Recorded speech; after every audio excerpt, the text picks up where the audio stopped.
Gamo naito, Boroda naito, naito asham, naito asham, Boroda naito, Ilase naito, naito asham, naito asham. ዛሬ ከጠዋት ጀምረን በደቡብ ኢትዮጵያ ክልል በጋሞ ዞን እንገኛለን።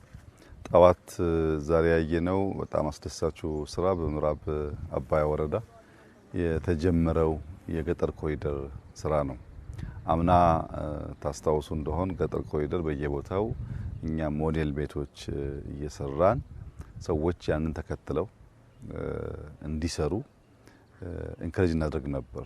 ዘንድሮ ብዙ ቦታ ተጀምሯል። ግን እዚህ በምዕራብ አባያ ወረዳ ያየነው ቅድም ሞዴል የገጠር ኮሪደር ስራዎች ሙሉ በሙሉ የተገነቡት በአርሶ አደሩ ነው። እኛ የማሰልጠን የጡብ ማሽነሪ የማቅረብ አይነት ድጋፍ ከማድረግ ውጪ ሙሉ በሙሉ ወጪው የተሸፈነው ስራው የተሰራው በአካባቢ አርሶ አደሮች ነው። ስለዚህ እኛ አርሶ አደሮች ሙዝ ተክለው ከሸጡ በኋላ እንደዚህ ያለውን ቤት መስራት ቢችሉ እንግዲህ በቤት ውስጥ እንዳያችሁት ቴሌቪዥን አላቸው፣ ስልክና ቻርጀር አላቸው። ከጓሮ ፍሩቶች አሉ፣ ዶሮ አለ፣ አሳ አለ፣ ማር አለ፣ ፍየሎች አሉ። አንድ አርሶ አደር በጓሮ ፍሩት በተለያየ መንገድ ማምረት የሚችል ከሆነ ማር ማምረት የሚችል ከሆነ አሳ ካለው ዶሮ ካለው ፍየሎች ላሞች ካሉ አንዱ እንኳን ቢጎድል አንዱ እየሞላ ቢያንስ ራስን ማኖር ጸዳ ያለ ኑሮ መኖር የሚባለው ጉዳይ ሊሳካ የሚችል እንደሆነ ያመላክታል። ንጽህና ካለ ጤና አለ፣ ምግብ ካለ ጤና አለ፣ ኦርደርሊ የሆነ ስርዓት ካለ ሰላም አለ።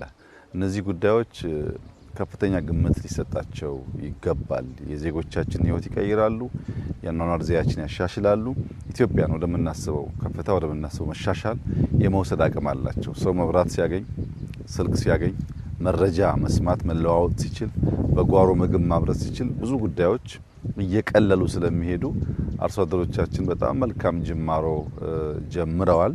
ሊበራከት ይገባዋል፣ ሊሰፋ ይገባዋል። ከወጪ አንጻር እስከ 1.5 ሚሊዮን ገደማ